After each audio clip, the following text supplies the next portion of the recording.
Mga kwento ni Felmo.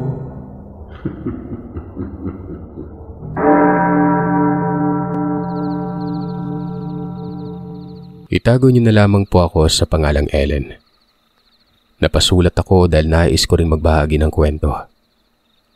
Nagdadalawang isip ako nung una gawa ng masyadong masela nito pero nakakasuklam po yung mga nakita ko. Taga-bukid ng Himalalud ako. Hanggang high school lamang ang natapos. Dahil sa kakapusan ay lumuwas ako ng Cebu para magtrabaho. Ako ang panganay sa aming magkakapatid. Unang naging trabaho ko ay utility janitor sa isang malaking kumpanya. Sikat na sikat ang kumpanyang ito. At ito lamang ata ang pinakamabenta sa larangan ng produkto. Alak kasing produkto. At dahil dito ay napagtapos ko ng pag-aaral ang dalawa kong kapatid. Associate degree po. Yun lang naman ang hinihingi nila sa akin noon. Gusto ko sana ng guro pero hindi na nila hinangad yun gawa ng naawa daw sila sa akin. Hanggang sa lumuwas na rin sila ng Cebu. At dito nga ay nakapagtrabaho sila kaagad. Pero hindi katulad ko na nasa mahirap na sitwasyon. Babae at 2 lalaki ang mga kapatid ko. 3 sila at naiwan pang isa na bunsong lalaki. High school pa lamang ito noon. Malaking tulong din ang pinagtatrabahuhan ko noon. Umalis lamang ako doon sa kumpanyang yon nang mabuntis ako. Napaasa ako ng isang tao na hindi ko inakalang may asawa pala. Hanggang sa naisilang ko yung anak kong babae. Inaalalayan naman ako ng mga kapatid ko. Yung mga magulang din namin ay nagtungo na sa Cebu para na rin mabantayan ang anak ko. Lalo na noong magtapos na din ang bunso. Sa Kanduman kami naninirahan nun. Mura lang naman kasi ang upa sa mga bahay dito. Dekada 90 nangyari ito, Sir Seth. Nagsimula ako noong magtinda ng banana Q. Hanggang sa may biglang nakapag-alok sa akin ng trabaho.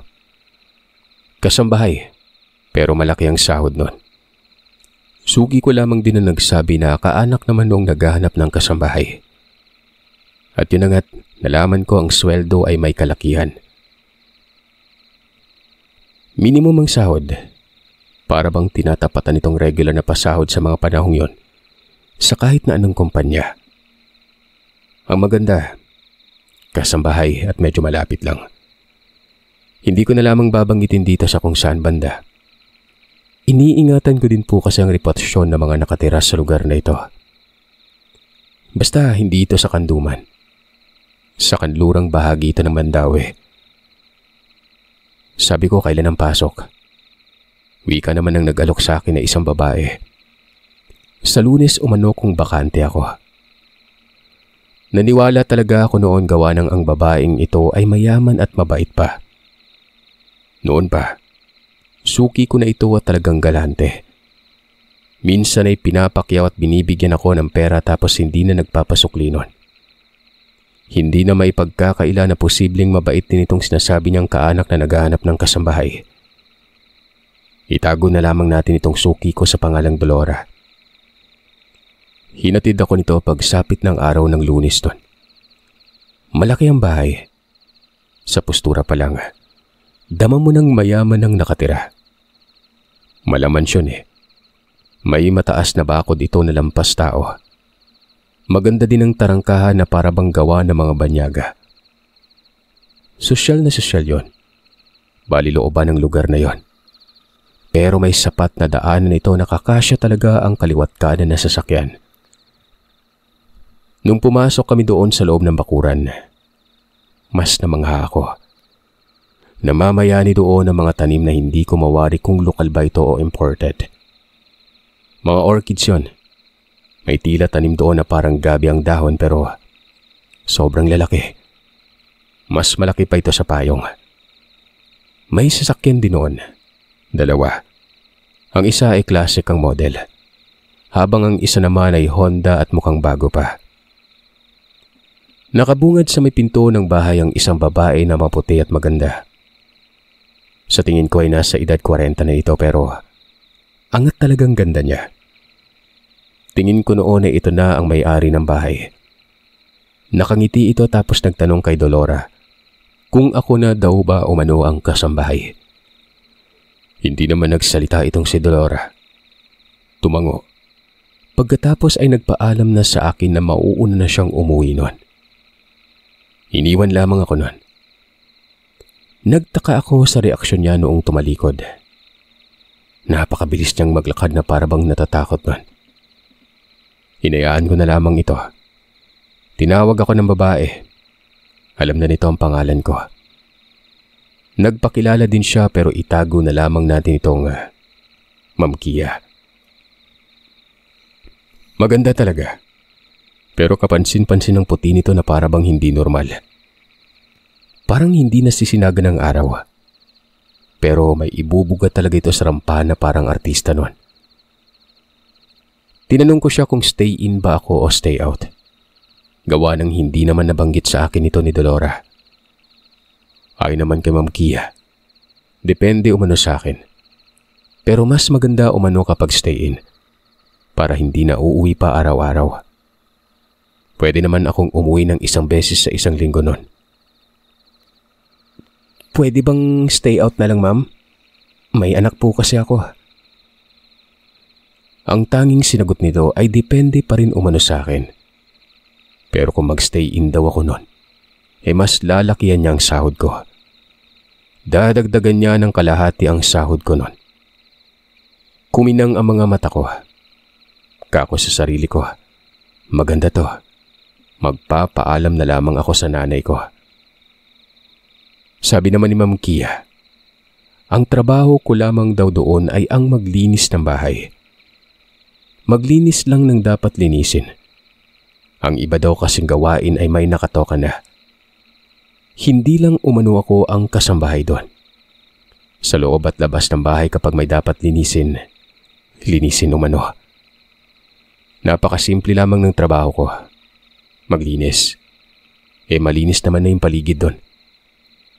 Ultimong ang loob ng bahay ay napakalinis gawa ng nakikita ko yung Sir. Iginala niya ako sa paligid ng bahay. May ibang katiwala doon pero nang batiin ko mga ito, hindi man lamang ako sinagot pabalik. Napakasuplado at suplada. Babae at lalaki yun na mas angat pa sa akin ng edad. Para mag-asawa. Totoo ang naging hinala ko, Sir Seth. Mag-asawa nga. Nasa likod lang ang silid nila. Nakabukod at natatapat sa pinto sa likuran. Magaganda ito na animoy tulugan ng kung sinong bisita. Nakadikit lamang yun sa pader na ang gilid o kanto may malaking puno ng kaimito. Ang labong ng dahon, lampas sa bahay ang habog nito. Doon ko din nalaman na sa likod na parte ng bahay, maraming isda. Yung koi fish. Nasa gilid lamang ito ng groto na nakadugtong naman sa dalawang silid doon.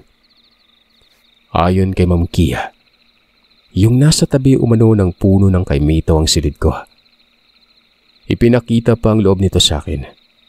Maluwag, may ventilador, may wall fan. Tapos ay may kisame na halatang malamig sa loob nun. Lalo na't nasisilungan pa ito ng puno ng kaimito.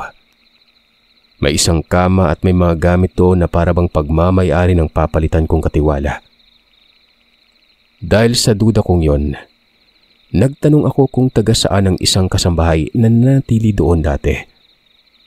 Ay naman kay Ma'am Kia, taga norte umano. May hindi daw kasi sila nagustuhan kaya pinaalis nila noon. Nagtaka ako. Bakit may mga naiwang gamit? May underwear pa nga tapos may salamin doon at ilang parapernalyas para sa babaeng ito. Ani ni Ma'am Kia, pwede na umano akong magsimula. Una ko umanong gagawin, ilinisin ang silid na kung saan doon ako mananatili.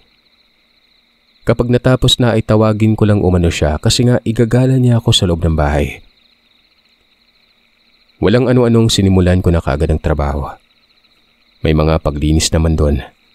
Pawalis, pangalis ng alikabok, pampakintab ng sahig, umap at iba pa. Sa gilid lang kasi ng puno ng kaimito, May lagayan doon ng mga gamit. Nakarehas lamang ito at pati gamit sa Arden ay naroroon na. Sobrang abala ko noon. Pero sa kabila ng lahat ay hindi talaga ako kinikibuan ng dalawang mag-asawa sa kabilang silid. Sumisilip sila sa akin. Pero makikita namang parang may agam-agam. Pangalanan natin ang mag-asawang ito na Roque at Samalia. Binati ko pa ulit yon pero hanggang titig lang. Hindi ko na lang talaga pinagtuunan ng pansin. Sa isip-isip ko baka nahihiya o hindi naman kaya bawal lang makipag-usap o chika-chika. Siyempre bilang baguhan, nakikiramdam pa lamang ako sa kung ano ang sistema sa loob kaya sensitibo talaga ako noon. Habang naglilinis ako doon, pansin kong nilalangaw ang kanto o sulok ng silid na ito. Sinuri ko kung bakit. Hanggang sa may nakita akong bagay na hindi ko mawari kung ano. Parang karne. At ito ang nilalangaw. Amoy mabantot. Hanggang sa nagawi ang atensyon ko sa may maliit na lamesa. Nanlaki ang mga mata ko. Gawa ng sa may likod ng salamin. May kumpul doon na parang dugo. Nilalangaw din yon. Napatanong ako sa sarili ko kung anong nangyayari sa lugar. Nagpatuloy lamang ako sa paglilinis. Inilabas ko ang mga gamit. Maliban na lamang doon sa tuwalya at mga pabango. Nagustuhan ko kasi ito. Pero nakapagtataka talaga. Para bang umalis na lang ang dating naroroon nang hindi man lamang dinala ang mga gamit nito. Kumpleto kasi yun tapos may larawan pa sa maliit na aparador. Isang babae na may edad tapos kargang isang sanggol na sa tingin ko ay apo nito. Matapos kong malinis ang silid, doon pa tumulong at bumati sa akin ang mag-asawa. Pero ang pagbati na yon, para bang hilaw at kontra sa loob nila. Sabi ni Samalia, iwas-iwasan ko umano ang magtanong. Iwas-iwasan kong makiusisa o magmasid-masid sa pamilya ng nakatira. Lalo ng pangengialam sa mga bagay na ipinagbabawal nila. Yun lang ang gagawin. Ang paglilinis ng walang reklamo at pagtataka. Medyo napaisip ako noon. Sabi ko na nga ba, may ipinagbabawal. Pero bakit parang lumalabas sa konklusyon ko na parang napaka-stricto naman? Parang may mali sa ugali ng amo namin. Tumango lamang ako noon.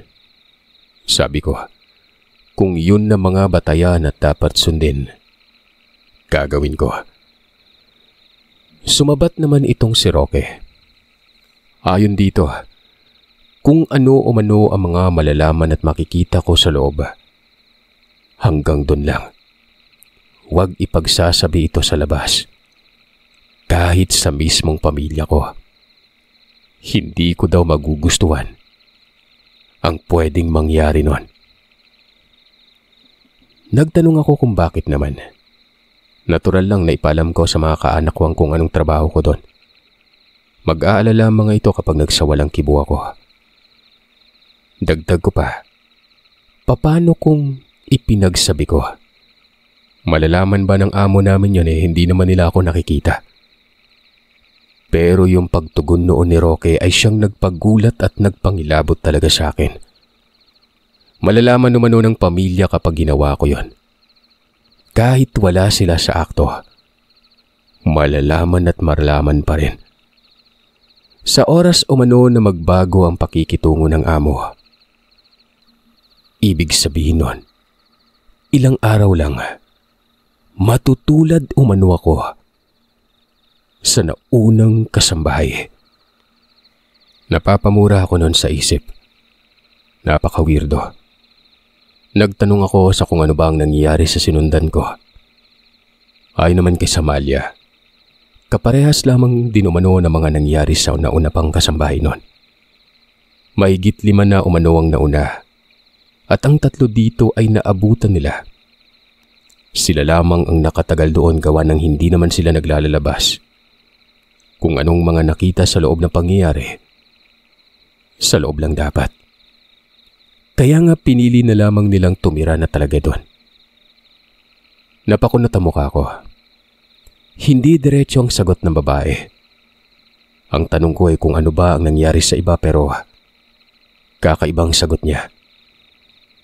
Pero sa kabila ng lahat ay hinayaan ko na lamang. Hindi ko na din tinanong muli. Pero aminado talaga ako noon na kinikilabutan ako. Lalo na sa kung paano magsalita ang dalawa. Sobrang napakaseryoso nila. Para bang papatay na ako kapag hindi ako sumunod sa mga batayan. Marami pa silang sinabi sa akin noon. Hindi ko na lamang babanggitin dito. Para kasing walang kwenta yun eh. Weirdo lahat.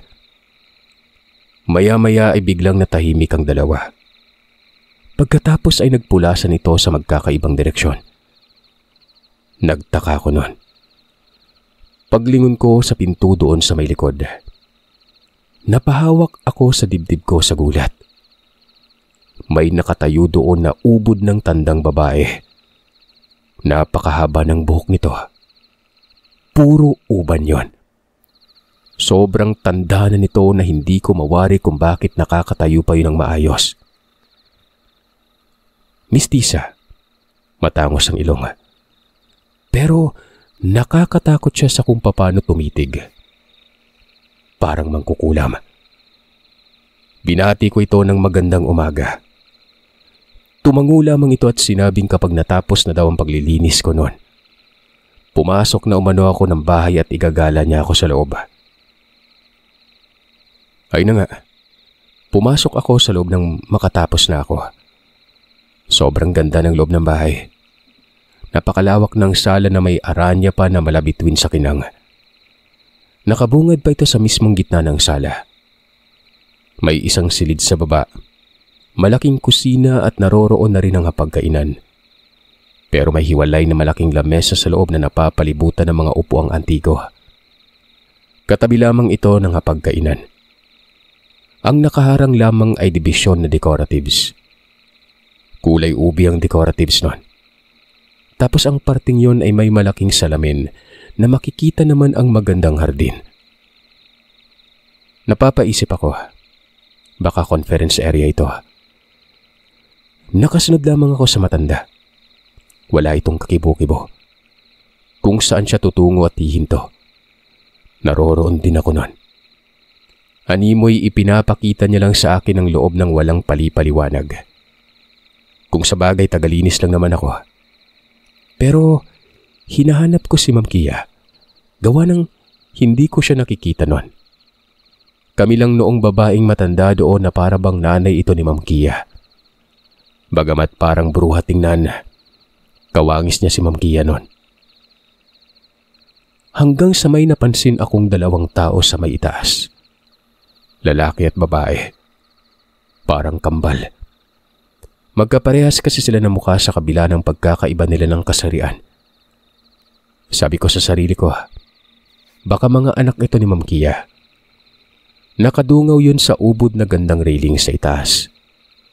Sa tansya ko ay nasa 20 ata ang edad ng mga ito. Ito namang bahay na ito ay napipigura ko na para bang isang simbahan o museum. Malawak ang espasyo pero isa lamang ang silid sa baba. Malaki ang silid dito pero mas malaki at malawak talagang espasyo nun. Nang makaakit ako ng itaas, yung dalawang tilang magkapatid, nawala na lamang bigla. Hindi ko alam kung sa aling silid sila naroroon. May 6 na silid sa itaas pero malalaking silid ito na may hallway sa gitna. Kasya ata ang kotse kapag dumaan. Nakakatakot. Oo at nagandahan ako sa baba pero itong itaas, para bang nasa movie na haunted nun. Lahat ng bagay na nakikita ko doon antigo. May sulok pa nga doon na madilim. Animoy may kung anong nakatago doon na nakakatakot. Bali ganito. Animi ng silid diba? Magkakatapat itong lahat at nasa gitna ang hallway. Ang dulo naman ay may hagdan doon na patungo ata sa attic.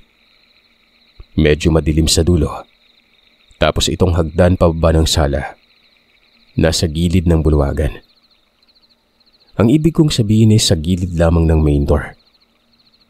Magkabilaan yon, 2 hagdan. Isa sa kaliwa at isa sa kanan. Magsasalubong naman doon sa mga silid. Parisukat ang forma at makikita mo ang kabuuan ng sala sa baba. May mga larawan din doon, mga designs, paintings at kung ano-ano pa. Tapos itong sinasabi kong parang may nakatagong nakakatakot. Naroroon ang banyo. 2 magkakatapat na banyo na walang ilaw at hindi ko alam kung bakit. Pero kahit papano'y naaaninag ko naman ang mga banyo nun. Nakakapangilabot nga lang kasi puti yung tiles dun eh. Parang nakikita mo sa morgue. Habang naglalakad sa hallway sa may itaas, lahat ng mga silid noon nakikita kong sarado. Hanggang sa nakarating kami sa dulo, umakyat pa talaga kami sa attic. Silid din yung nasilayan ko doon. 2 silid na magkakatabi at may maluwag na espasyo. Kulob doon at ang baho pa. Malinis naman pero may amoy talagang hindi kaaya-aya. Alam ko kung gaano kabantot ang nabulok na hayop. Pero yung naroroon, may halong lansa at panghinon. Pinasilip lang naman ako at kaagad ding bumaba ang babae na parabang nagmamadali. Doon ko na nakausap ito noong bumaba na talaga kami ng sala. Ang sabi niya, bawal umano akong pumasok sa silid doon sa pinakataas ng bahay. 2 daw yon. At kahit alin man doon, hindi pwede. Hanggang linis lang umano. Ang pwede ko lang umanong pasukin ay yung mga silid na magkakasunod na 6. Pero yung sa itaas bawal daw yan. At dapat ko umanong sundin ito kung gusto ko ng trabaho. Tumango ako, gawa ng napakasimple ng paglilinis. Malinis naman ang bahay. Konti lang ang lilinisin ko at siguro sa iba. Pagpag na lamang ng alikabok. Naging maayos sa mga naunang mga araw ko. Pero hindi ko na nakita pa si Ma'am Kia.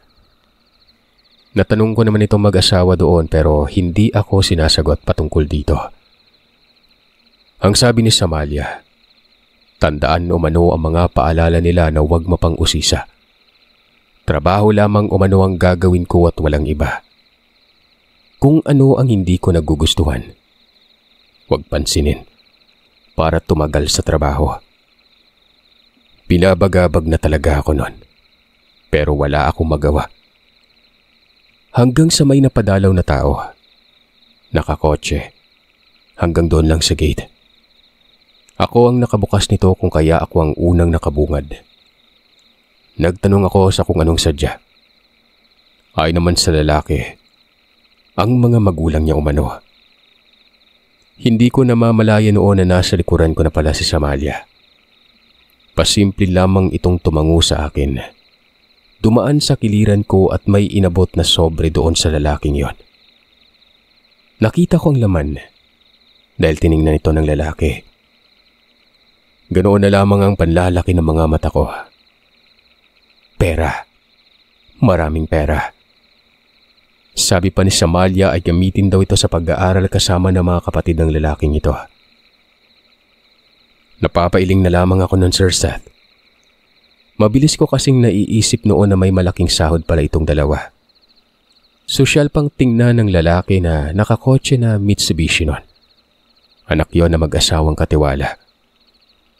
Mantakin nyo, mayaman na pala itong sila Samalia sa labas ng bakurang yon. Nakakamangha at ganoon kalaki ang naipon.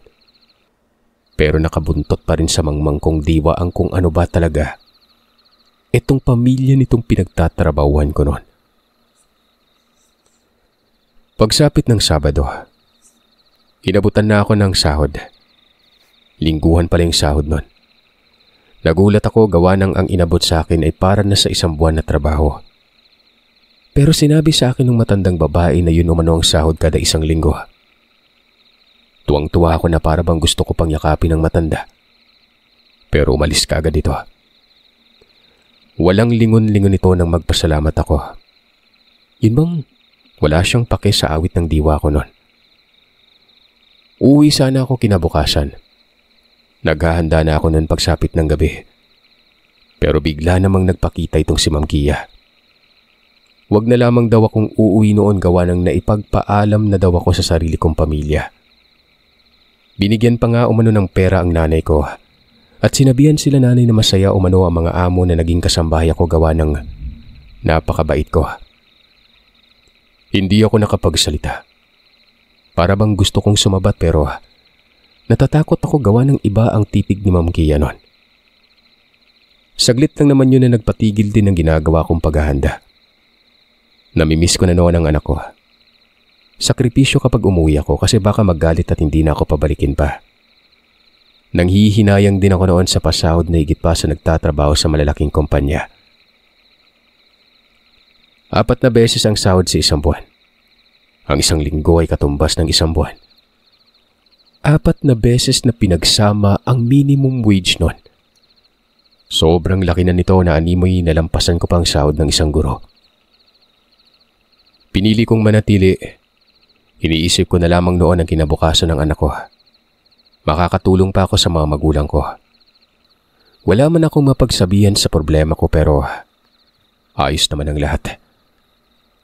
Habang tumatakbo ang araw, hinahagilap ko pa rin si Ma'am Kia. 2 beses lamang itong nagpakita sa akin noon. Naroroon lang naman ang 2 sasakyan. Hindi ko talaga lubos mapagtanto kung bakit hindi ko siya nakikita.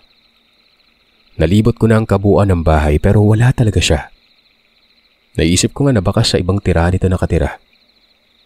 Ang bilang nila doon 5. Isang binata at isang dalaga. Yung matanda, si Ma'am Kia, at may isa pang matandang lalaki doon na madalas naman itong umaalis. Hindi din ako kinikibuan ito. Hindi nga ito lumilingon sa akin. Bumabati pa ako pero walang pagtugon yon. Tingin ko, hanggang dalaw lamang yun tapos umaalis na kaagad. Hindi ako sigurado kung asawa ba yun na matandang babae gawa ng... hindi naman ng lalait Sir Seth pero hindi talaga bagay gawa ng maitim yun na parang ako. Sa makatwid, medyo minalas sa itsura. Sa kabila ng lahat ay nasanay na rin ako. Wala na akong pinapansin. Trabaho na lang talaga. Hanggang sa may pangyayaring hindi ko inaasahan na masisilayan ko nun. Nakakadiri. At higit pa ito sa pelikula na nakita kong nakakasuklam. Kasama na dyan ang kilabot sa katawan na hindi ko mawari. Kung mababaliw na ba ako nun? Habang nasa itaas ako noon ng bahay, naglilinis, nagpupunas ng mga malalaking salamin at larawan. Nakarinig ako ng busina ng sasakyan sa labas. Mabilis ko namang sinipat ito doon malapit sa hagdan. Makikita kasi doon ang labas banda. Akala ko si Ma'am Kia ito. Pero iba ang nakita ko. Lumang van. Nakita ko ang driver na may tabo ng bibig nun. Parang bandido. Busina ng busina ito na animoy nagmamadali. Hindi ako bumaba. Pero bigla na lamang napadaan sa kiliran ko si Ma'am Kia. Dumiretso ito at binuksan ang gate. At pinapasok ang sasakyan na yon. Maya-maya pa ay may inilabas sa sasakyang yon. Kitang-kita ng mga mata ko. Bangkay. May tahi ito sa banda. Nilulukob na ako noon ng panlalamig sa katawan. Bakit may bangkay? Hanggang sa bigla na lamang itong pinagtulungan at kasama pa sa mga tumulong doon. Si Roque. Mabilis ang kilos ito. Inakyat ito ng bahay at doon dumaan sa kabilang hagdan. Sa tapat ko lang yon. Nakasunod ako ng tingin dito hanggang sa inakyat pa yon sa may bandang atik. Pero pagbaling ko naman ng tingin sa may sala, nakatingala sa akin si Ma'am Kia. Nakasimangot ang mukha nun. Kitang-kita ko ang panlilisik ng mga mata niya. Dali-dali akong bumalik sa trabaho ko noon. Hindi ako napapakali. Nakita ko na ang pagbabaan ng mga tao. Napapamura ko. Dahil ang sunod na lilinisin ko noon ay ang attic. At dahil sa natakot ako ay bumaba ako noon at piniling wag na lang linisin sa may itaas. Pero binagat naman ako ni Ma'am Kia paglabas ko doon sa may likod. Ang sabi nito, tapusin ko umano ang trabaho ko. Napatango ako at bumalik sa may itaas. Nanginginig ang mga tuhod ko habang dahan-dahang pumapagnik ng hagdan doon. Nang tuluyan akong makausad, naroroon ang labi sa sala ng attic. Nakapatong ito sa makintab na lamesa. Walang tao doon maliban na lamang sa akin noon. Sa kabila ng matinding kilabot, hindi ko na lamang ito pinansin. Pinamutawi ko sa isip ang trabaho ko at ang kinabukasan ng pamilya ko. Maya-maya ay dumating yung matanda. Tahimik lamang ito na sinusuri ang labi nun. Nakagilid lang ang mga mata ko sa kanya. Hanggang sa nagbukas ang isang silid noon sa may itaas. Merong lumabas na lalaki. Sakto lang sa edad pero ang pangit ng postura niya. Parang patay tingnan. Napakaputla at ang lalim ng mga mata. Hindi naman ito payat. Katunayan ay maskulado ito. Pero pangit talaga tingnan. Nakahubad ito ng pang-itaas. Tapos naka-Levi's na pantalon. Parang asawa ata ni Ma'am Kia ito. Yun ay sa pagkakatanto ko ng walang kasiguraduhan. Dahan-dahang lumapit ang matanda. Naririnig ko ang pag-uusap nila. Wala ba umanong babaeng bangkay dahil puro lalaki umano tapos matanda pa? Sabi naman ng matanda, sa susunod na lang. Kinakabahan ako sa pag-uusap nila. Hinahayaan lamang akong marinig ng mga yon. Gusto ko nang bumaba pero baka naman ibang isipin. Yun lang ang pumipigil sa akin doon. Kalahating oras ang lumipas ay dumating na doon ang dalaga at binata. At dito, kitang-kita ko kung paano nila balahurain ang bangkay. Ang lakas nila. Baklas kaagad ang laman nun. Kinakain nila ang bangkay doon. Napasuka pa ako nun, Sir Seth. At dahil sa tinakpan ko ang bibig ko, sa ilong ko lumabas yon. Pero pinapanatili ko noon ang sarili ko sa wisyo. Kung hindi ako nagkakamali, aswang ang pamilyang ito. Sangkatutak na pagmumura ang namumutawi sa isip ko noong mga panahon na yon. Mga ilang minuto pa, dito ko na nakita na ang papangit na nilang lahat. Napakaitim ng kanilang mga mata. Tapos yung mukha, nakikita kong tila nagkorting bungo na may matutulis na mga ngipin. Kumpirmado. Mga aswang nga. Mabilis kong tinapos ang trabaho ko. Dumaan ako sa gilid. Naaamoy ko pa ang lansi ng karne ng tao. Nakita ko pa na sinipsip ng matanda ang mata. Noong makababa na ako ng attic ay hinanap ko si Ma'am Kia pero hindi ko na siya nasilayan pa. Hanggang sa nakalabas na ako noon sa silid at nakabungad sa akin si Roque. Sabi niya, kung anuman umano ang nakita ko, akin na lang daw yon. Walang mangyayari basta ilihim ko lang.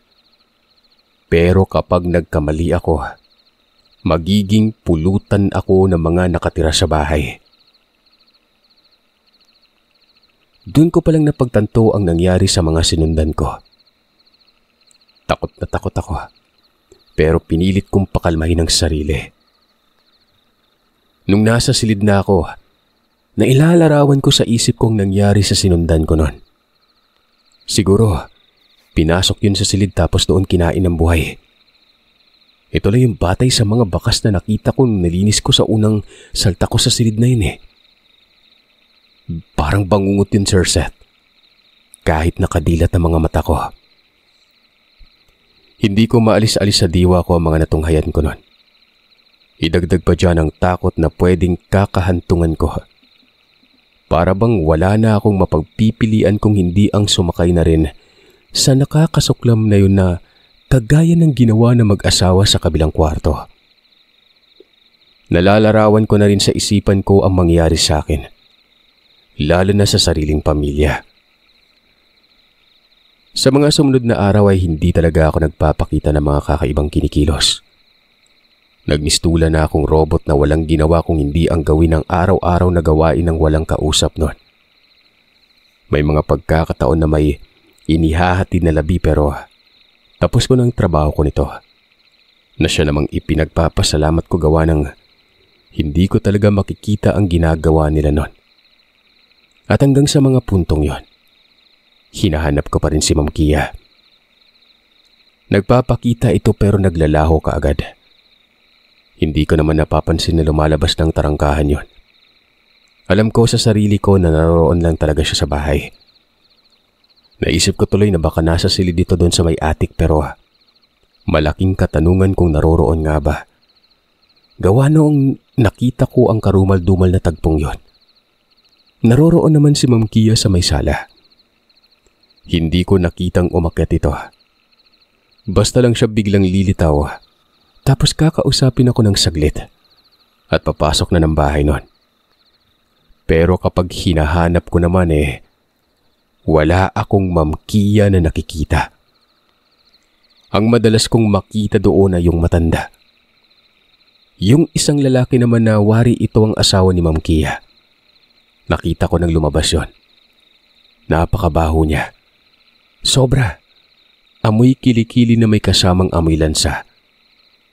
Tinitiis ko lang yun Tapos doon siya tumatambay sa may kaimito. Naninigarilyo ito doon ng abano, yung tabako na malaki. Mga 2 buwan ako naroroon. Gusto ko na talagang umalis pero takot na takot ako, Sir Seth. Hanggang sa isang gabi, nakita kong muli itong si Ma'am Kia. Nasa sala ito. Nakatayo na para bang manikin. Hindi gumagalaw. Ako naman noon ay abala pa sa pag-aasikaso sa mga gamit ko dahil matutulog na ako. Tapos nagkataon na nagtungo ako sa may tarangkahan dahil nga sinigurado ko na nakasara talaga yon. Napahinto ako saglit. Minamasdan lamang si Ma'am Kia.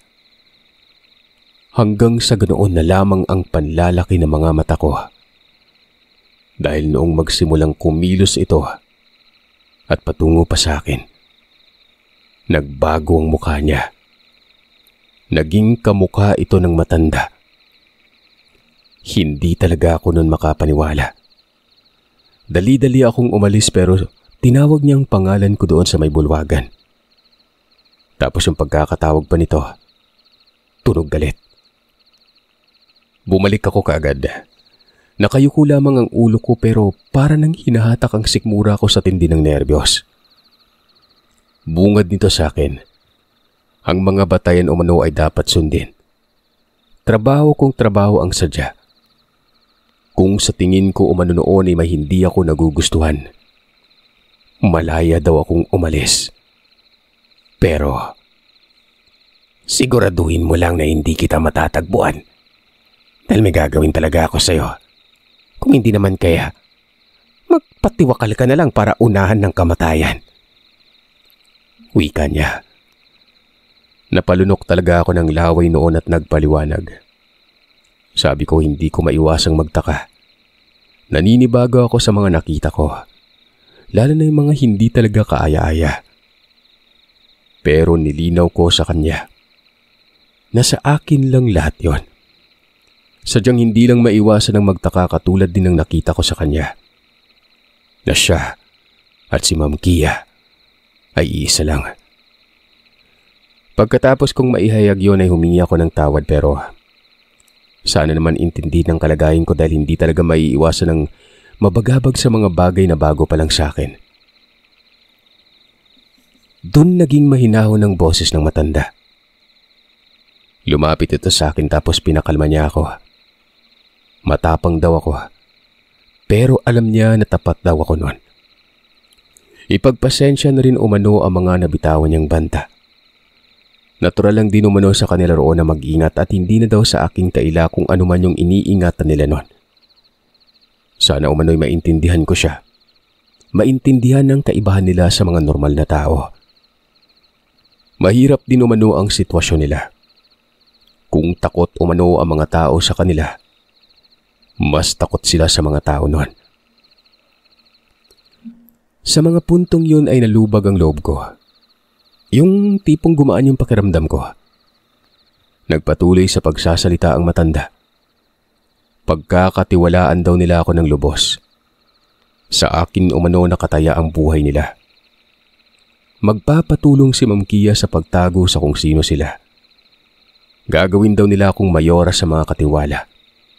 Dahil sa mga puntong yun, wala pa daw siyang tiwala sa mag-asawang sina Roque at Samalia.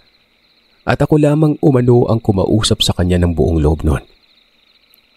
Dito palang umano, nababasa niya na ang sinseridad ko noon.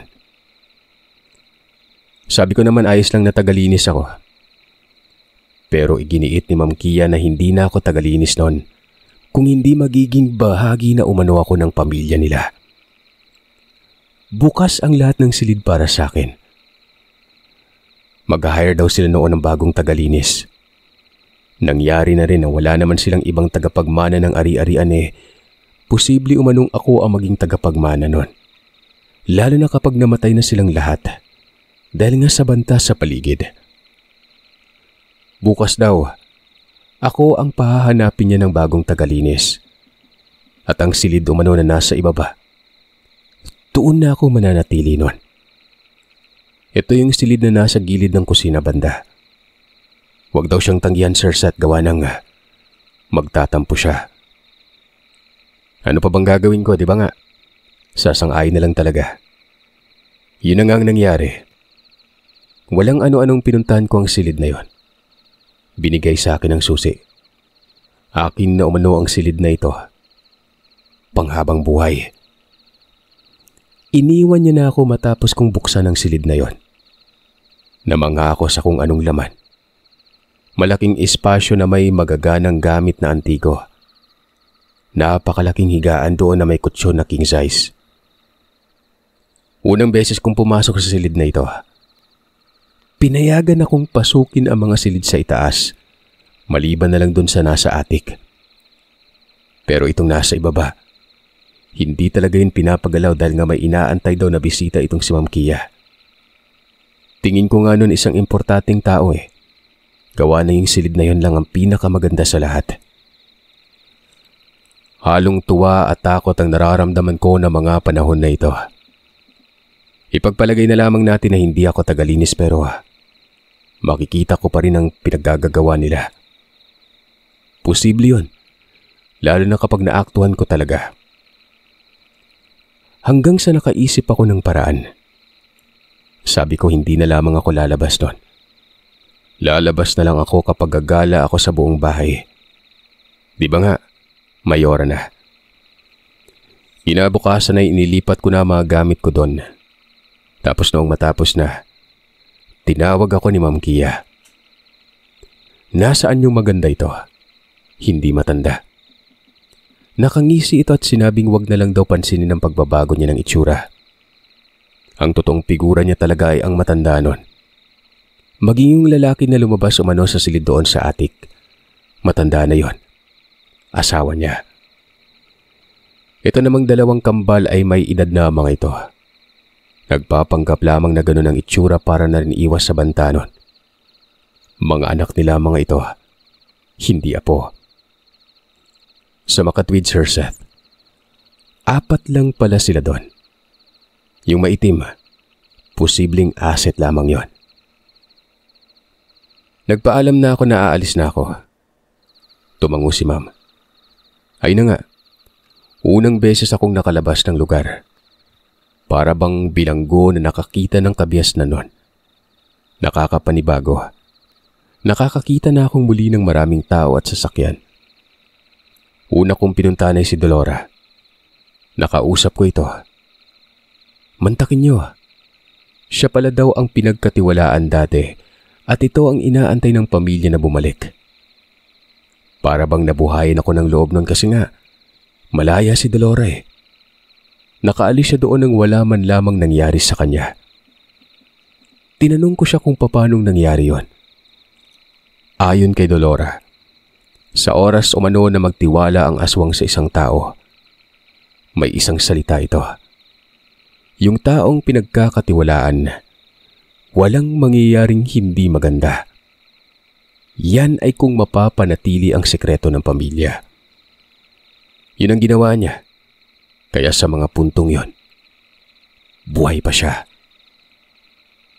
Tumango lang ako tapos sinabi kong sino naman ang ipapalit ko sa posisyon ko. Sabi ni Dolora, yung tao na sa tingin ko ay pagkakatiwalaan ko. Yun daw ang ginawa niya, kaya napili niya ako. Sabi ko pa, ako pala yung napagkadiskatan eh. Pero naging ayos naman sa akin. Pero napagdaanan ko munang bangungot na hindi ko halos mapagtanto na mangyayari pala. Nagkatawanan na lamang kaming dalawa. Sa una lamang umano ang paninibago. Kalaunan ay masasanay din ako. Katulad niya, matagal na siyang kasambahay doon. At ito umanong nakikita kong naipundar niya mula lamang ito sa pagiging kasambahay doon sa bahay ng mga aswang. Hanggang sa dumating umano ang araw na gusto niya na makasama ang pamilya. Pumayag daw ang mga yon. Mabuti daw at napagkatiwalaan kaagad ako kasi nga, ang sinundan ko na kasambahay, nagpasaway. Kaya yon, pangalan na lamang ang nakauwi sa kanila. Umalis na ako matapos naming makapag-usap. Nag-iisip ako noon sa kung sino ba talagang kukunin ko. Nababahala naman ako kung yung isa kong kapatid na lalaki. Baka magkamali yun at mapahamak pa. Karamihan din sa mga taga roon na hindi ko kamag-anak. Hindi ko kilala ng lubos dahil nga diba, taga Negros ako. Inabot na lamang yun ng gabi. Nga pala, nakauwi na ako noon. Maraming perang dala syempre. Ibinigay ko ito sa nanay ko at kako siya na ang bahala sa anak ko.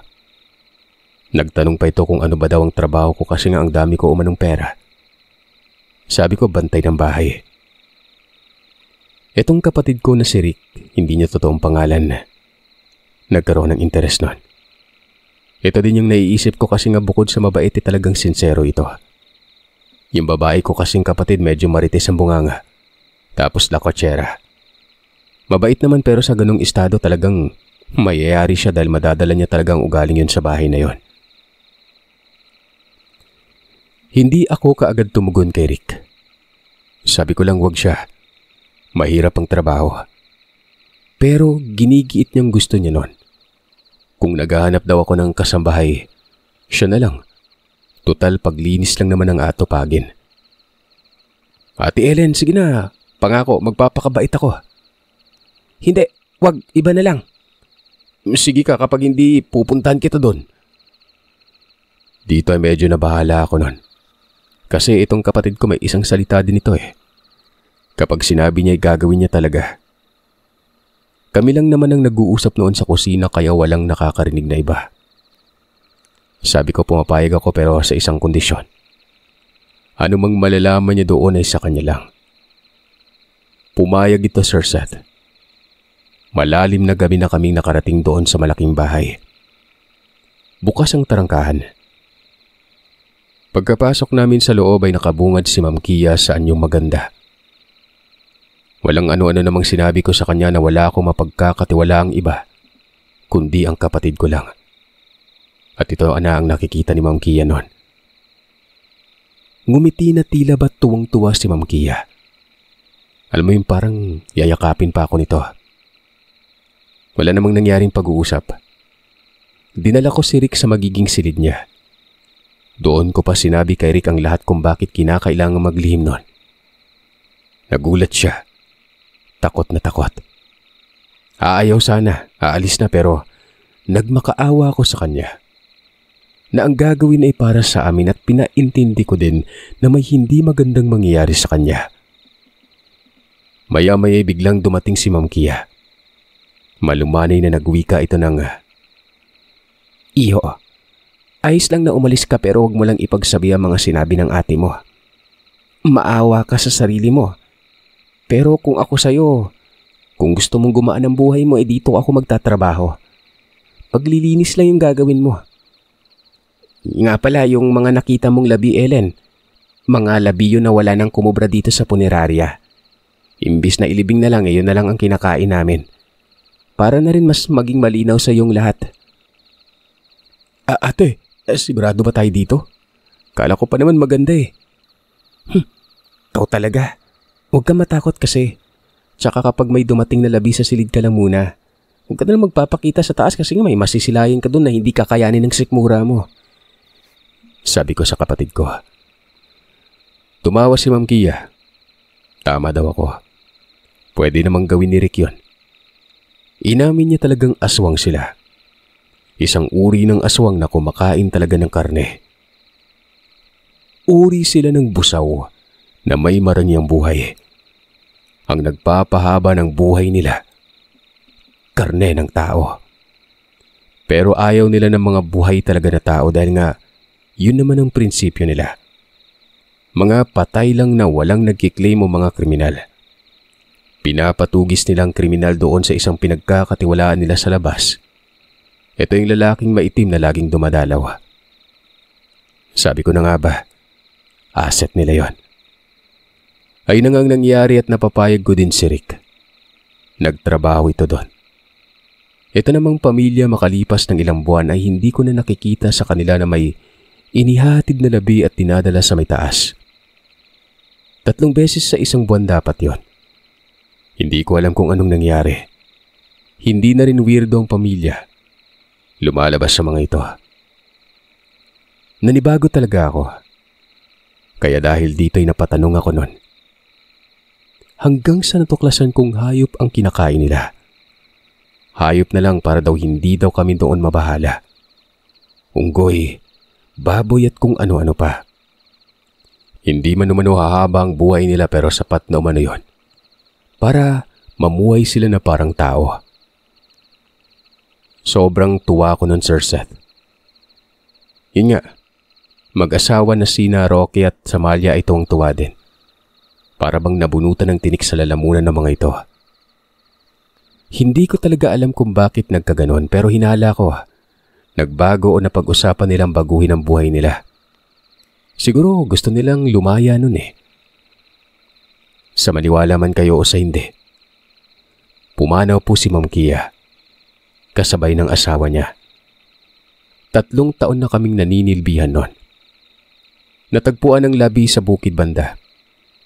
Hindi ko nalang babanggitin dito basta malayo yun. Naisip ko na baka naghanap ng hayop ang mga ito. Yung sariwang-sariwa talaga na galing sa gubat. Kasi kung tutuusin ay pwede naman silang bumili. Pero yun lang yung naiisip kong dahilan. Natambagan ng mga rebelde. Lalo na sa kapanahunang yun ay laganap ang rebelde nun. Doon ko lang din nasilayan ang totoong itsura ng mga anak ni Ma'am Kia. Matatanda na nga ang mga ito. Pero hindi ito malungkot sa pagkawala ng mga magulang. Yung tipong parang tanggap na nila. Pinaglamayan tapos inilibing ng walang misa. Dito na ako nakapagdesisyon na aalis na ako kasama ang kapatid ko. Natatakot ako na gawa ng baka tugisin ng kambal. Tapos madamay pa kami. Bahala na yung mana-mana na yan na posibleng mapasakin. Nilisan talaga namin ang lugar. Hindi naman nagbigay ng negatibong reaksyon ng kambal. Panatilihin lang daw naming lihim ang lahat. Ayos na sa kanila. Magpaganon pa man ay nakapag-ipon at nakapagpundar talaga kami noon. May sarili ng lupa at bahay. Ultimong ang mga magulang ko ay hindi alam ang lahat noon. 2 taon ang nakalipas. Bubisita si Delora sa amin. Sa may bandang north na kami nakatira noon. Sinabi nitong patay na daw ang kambal. Umalis daw kasi ang mga ito at inalam kung sino ang pumatay sa mga magulang. Sabi ko naman kanino mapupunta ang bahay. Sabi ni Delora, yun daw talaga ang totoong dahilan kung bakit siya napabisita. kasama daw kaming dalawa sa kasulatan. Pati yung mag-asawa. Ano ba daw ang magiging hukom ko? Ibenta o pamahayan ang bahay na yon. Maging ang lupain daw nito sa iba't ibang lugar na may mga tanim na mapagkakakitaan nun. Natulala ako. May isang salita nga sila.